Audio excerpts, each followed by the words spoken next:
As we recall, perhaps last week in the gospel, Jesus had sent the apostles off to mission trip to go and proclaim repentance, to heal people that needed physical, spiritual healing, and just to preach good news. So what we're hearing today in the gospel is they've come back from that journey. And Jesus knew, because he was a busy man himself, he knew that they were tired and needed some time out to take for themselves, to recuperate, to rest, to share, to be excited about all that had happened on this journey. And Jesus asked them to pause from their work, to take some time to chill out a little bit. And he says, come away by yourselves to a deserted place and rest a while. But there was no place to hide. As we heard in the gospel, the crowds followed them. They were not going to find the me time that they so badly needed. I'm sure most of us, in some way, can relate to how the apostles must have felt at that moment. We too are often in need of some getaway from everything so I can rest time. We're busy people, especially if we've got families that are young and needing and active and all those things going on. We just need some time. It doesn't mean that we're selfish or we're lazy. It means we just might be getting burned out. And so we need some peaceful time. I think of that. I think of, that famous cry, Mom. There's a commercial that says that, and it annoys me beyond belief, and I don't know why. When I see that, I know it's coming now, and I turn it right off. So I said, girl, get up and do it. Why do you need your mom to do that? But anyway. But we often hear that term, Mom. I forgot I need to get some supplies for the Girl Scout meeting tonight. Mom, I'm going to be late for the Boy Scouts. Get me there quickly. Mom, I don't feel very good. And Dad, can you drive me? Johnny's dad can't do it, and I hope maybe that you can. Dad, I need a few bucks.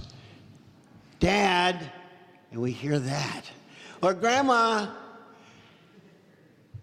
I need to get away tonight. Will you take care of the kids? Little 5 of them. Honey, I can't go tonight. I forgot I have to go out golfing with the guys. Fred, I wish you'd do this for me right now instead of sitting around watching that darn TV. Mary, I need some help over here. And we hear all of these things in our lives, and we're saying, I need time out. When Jesus saw the people waiting for him on the other side of the lake, we are told that his heart was moved with pity. Imagine what would have happened. Play with this, okay, in your mind. What would have happened if Jesus would have gotten off that boat and said, look at all these spiritually dead people. Why don't they take responsibility for their own lives? Why don't they spend more time in the temple or studying God's law? Look at these foolish people coming out to a deserted place without food. How do they expect to eat if they do not even have the sense to carry a lunch with them? But Jesus chose not to judge, but Jesus chose rather to show compassion. He was tired. The apostles were tired. And in many ways, these people were tired. And Jesus said, I need to care for them. Time and again in the Gospels, we see how nothing is more important to Jesus than compassion. He feeds the hungry, cures the sick, welcomes the stranger, forgives the sinner. Compassion is at the very heart of the gospel. Compassion is not simply a feeling, it is a way of looking at life. Jesus looks at the crowd and in his humanity knows that they're needy, they're poor in many ways, and they're confused. So he puts his agenda aside and says, I'll minister to you. It reminds me of a story that I read, and I'm almost fearful that I may have told it here before.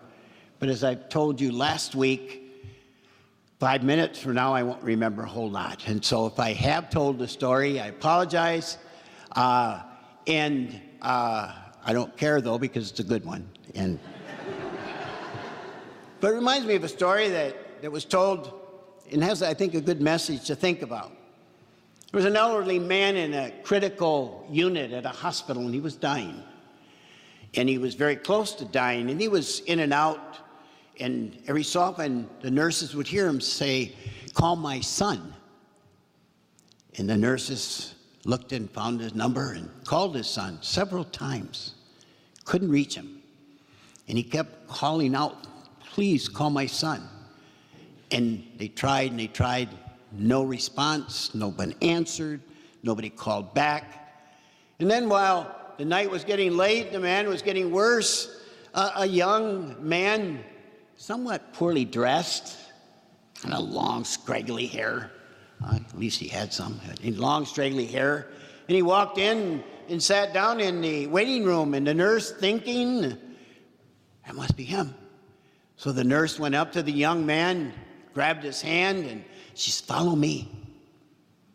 And she brought him into the room and pulled a chair out for him to sit down. And the old man, very much close to death, but he could kind of see a figure there, and he just reached out his hand. So the young man grabbed his hand. They sat there for hours until in the morning the old man passed away. And so the young man gets up and he tells the nurses, I think he's passed on. And the nurse reached out to give him a big hug and say, I'm so sorry for your loss. And he says, ma'am, I don't even know the man. Excuse me? You don't know the man? No. He says, when I came in here, you grabbed my hand, you told me to follow you, and so I did. But why did you stay? Why didn't you say something? He says, because the minute he grabbed my hand, I knew he needed a son, and maybe I could be that for him for a few minutes. That's compassion. That ability to put one's agenda away in order to help someone else. What made this strange and beautiful story possible was that the young man felt compassion for the elderly stranger and made his agenda his own agenda. Who is it in your family, in your community, who needs your time? Who is around you that is suffering? We are challenged to show compassion even if we are not sure how we can help. Feel first, and action will follow. Hold a hand. Whether we understand or share in someone else's pain or struggle, we are saying to that person that they have value, they have dignity, and they are so worth our time and attention.